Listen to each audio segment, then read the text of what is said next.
Okay, so I want to share. Um, so I use a lab called ZRT, and I do their cortisol awakening response and cortisol test. It's a 6-point saliva test. These examples are only 4-point, but basically I want to show a little bit about what the results could look like, what some of the different things are, and what they might mean, and also use this to show why I don't encourage the blood test. A lot of people will do like a 1-point test. It's a blood draw to look at cortisol levels. And it only gives us one data point, but it's really important to see this entire curve that you can see here.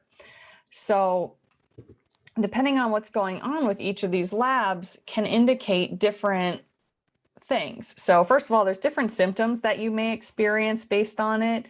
And then there's different lifestyle suggestions, and there's also different supplements to support this that's going on. So this first one's an example of someone who's got chronically elevated cortisol, where it's kind of high all day long. And you may have food cravings, sugar cravings, feel kind of tired but wired. Maybe you can't focus, but you feel like restless about it. Insomnia, because when cortisol is up, you're going to have trouble sleeping. Maybe some anxiety are pretty common. Or you have someone who's kind of maybe normal to high at some points, but then there's this crash. So we get this midday energy drop, this drowsiness, this caffeine craving, and these people also tend to be low tolerance of exercise, or don't recover as well, might not see the muscle gains as much, maybe even see muscle loss despite working hard, depending what time you're working out. So if we saw this, we may say, a morning workout's going to be better. Your cortisol's more primed for it.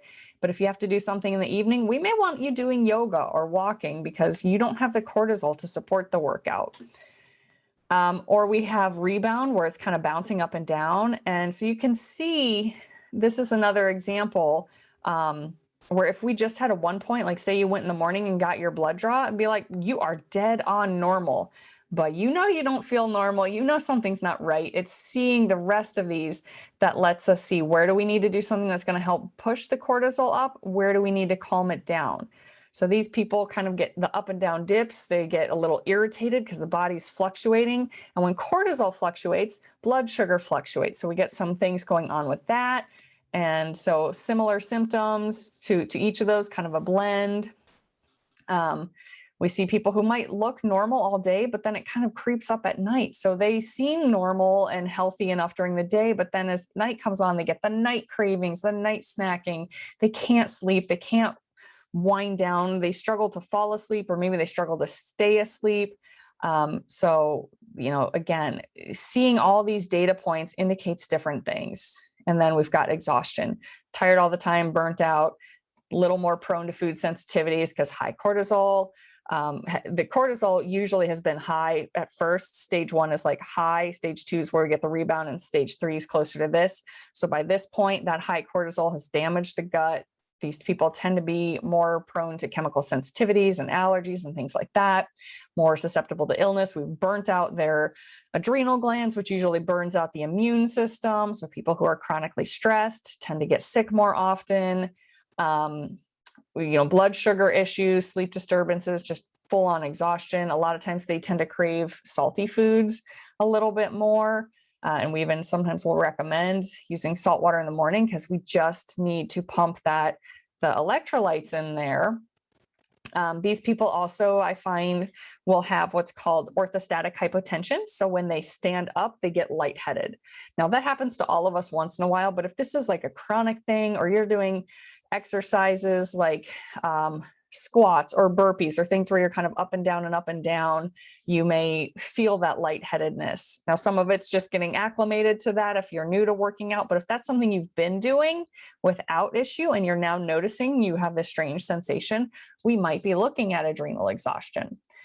So that's part of the things we can look at, and why I recommend getting multiple data points, not just a single blood draw, because we need that full picture. Now, the reason I do 6 instead of 4 is because that way we're including what's called the Cortisol Awakening Response, which is this little cluster of 3 here at the beginning. And I'll talk about that in a minute. But first, The other thing I like to see is this DHEAS level. So it's essentially another stress hormone. And this is mine. I'll pull this up. So you can see it's elevated. It's above average. And it's kind of borderline into the yellow or too high. So this indicates that there's some sense of stress in my body. And that could be, again, anything. It doesn't have to just be mental or emotional stress. There's definitely been a lot of mental and emotional stress that I've been dealing with for a while. And that could be this, but it could also indicate that there's high physical stress because I do train fairly high intensity, 4 to 6 days a week, sometimes twice a day, depending on my training schedule. And at this point, I was aiming to hit 2-a-days, but I was so exhausted, I just couldn't. So this could be elevated because of, we see that in highly active people or trained athletes. There just is more cortisol because of the physical stress of working out. But it could also be the emotional, mental stress I was dealing with because of life situations. So what that indicates is normally when we see that, we can anticipate the levels over here on the cortisol are also going to be indicating an elevation beyond their normal baseline. So I'll explain that as we look at these three here. So these three definitely are kind of bottoming out here on the chart, which is definitely lower than average. However, the two things that I also include in the puzzle piece of what's going on and why I was feeling so just debilitatingly fatigued. One, this DHEAS indicates that these are elevated beyond the baseline, which means they tracked at a higher level because they were being pumped into my body higher than what my adrenals were at, meaning normally their baseline would be even lower. And on that day, as I was collecting it, I even remember being annoyed because I felt better that day than I had most days. So even though I planned it and this was the day I had to do it and I wanted to get this shipped out, I felt like I was at actually a higher energy than I had been almost every other day for the last 4 to 6 weeks. It's closer to 6 weeks at that point, which means, again, these are showing a better result than what I normally was feeling. So that to me, all those puzzle pieces, everything going on and some of my other lab work kind of put this bigger picture together that these are probably bottomed out at the time of collection. So that's kind of where these pieces come together. And then this is the cortisol awakening response. So what we see here, the idea is you take it when you first wake up, 30 minutes later and 30 minutes later. And ideally, yes, I'd rather see people doing their cortisol collection and waking up closer to somewhere between 6 and 9 so we can see this curve. But due to my schedule, I do wake up at 4:30, did this at 5:30, took off for the gym, started the gym at 6. So we can see that this first one is actually pretty high. It's kind of peaking on the red, which could indicate that my cortisol levels are at least somewhat elevated during the night, which can be playing into the fact that possibly I'm not getting deep, restful sleep at night because my cortisol levels are up. And that can be one of those many factors adding into this fatigue that I was struggling with. My sleep just wasn't as restorative as it should be.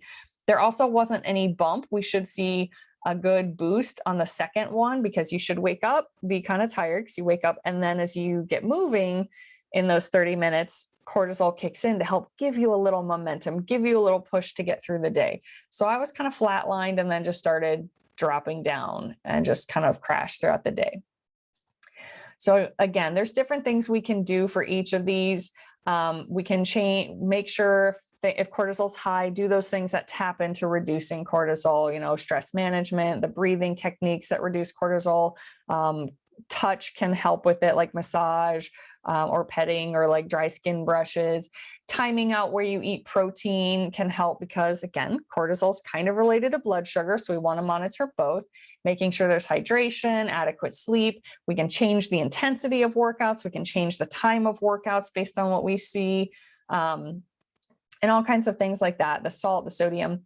And then there's different supplements for each of these as well. So in general, we want to support things like vitamin B, vitamin C, magnesium. When we're stressed, the adrenal glands just burn through those nutrients. So that's good to boost.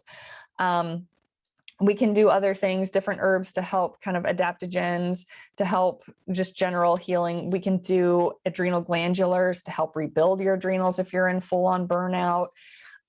There's different things we can do to help pull levels down. So if it's too high, we can do things to kind of bring it down. If it's too low, there's a licorice root extract type of supplement. So if you know you're going to kind of crash, so for me, I knew at 2 o'clock, I'm always exhausted. That's always a bottom out. So around noon, I can take this liquid supplement to help buffer that. So either way, depending when and where those peaks and valleys are, we can do things to help buffer that and ease that roller coaster ride, essentially. There can be, if we're having low DHEAS, we can just full on just straight up supplement that. We can also look at supplementing the hormone pregnenolone because it's kind of like a building block to cortisol and to sex hormones. So if that seems like, your complete story looks like that might be low, we can do that. So again, it's important to get the full picture. We want to get the full 6 points. It's important to see your DHEA level. It's important to see the awakening response. It's important to know the whole lifestyle around it, what's going on. And then based on all of that, we can adapt lifestyle suggestions, lifestyle modifications, a little bit of the dietary modifications. And then if needed, we can also supplement. So at worst, I think typically a full-on burnout can take up to 6 months to heal naturally like that. But a lot of people we start to see feeling better within 2 weeks. So I'm sorry, 2 months. It's not that fast. It's natural. So it's all gentle, easy on the body, natural supplements that we're using to make sure we get this good sustained result without prescription meds. So I hope that answers some questions. I hope that's of interest, and let me know what questions you have, and we will talk later. Take care, guys.